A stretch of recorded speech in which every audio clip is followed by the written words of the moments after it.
Djeda Mraz da ponese mene da bude novogodišnja jelka.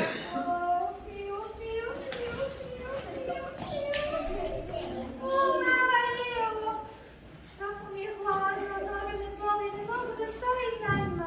Krilo me boli, krije me svoje strane, ne svoje mirti, da ostavim što prije. Pa, draga ptičice, kako je tebi? Priđi bliži, skoči na moju granu, jer ja ću te koliko vodim. Kako je malina ptičica našla svoje mjesto pored male jele?